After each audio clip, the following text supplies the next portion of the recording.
A Favara una marcia popolare ha commemorato Lorena 40, vittima di femminicidio, in occasione della giornata contro la violenza sulle donne. Ascoltiamo il sindaco di Favara, Antonio Palumbo, e il padre della giovane, medico.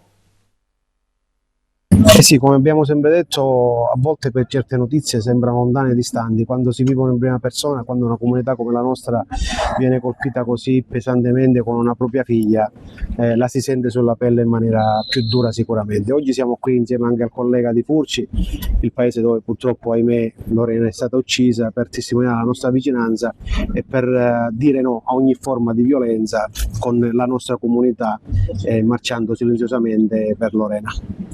Voglio lanciare un messaggio a tutti noi genitori.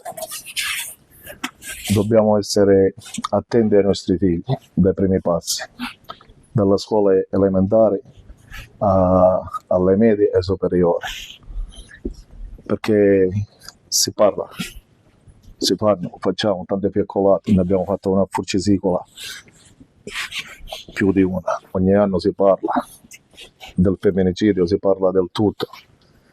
Però ancora siamo troppo indietro non per lei, indietro perché giorno per giorno succede, se noi sappiamo in Italia continuano a succedere tanti femminicidi.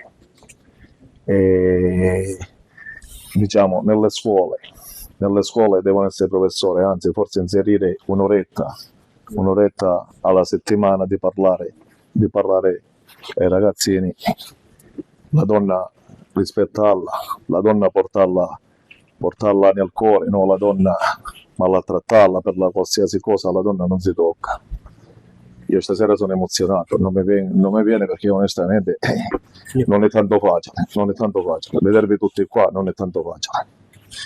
E il passo più importante poi sempre qua. Lo rivolgo alla giustizia perché deve fare veramente il suo corso. Il corso lo fa, però nell'aula di giustizia dare veramente una pena severa, se no si continua sempre. Quando un giovane capisce onestamente niente, che se la fa franca, diciamo, Non diamo un bel esempio. non c'è un esempio esemplare.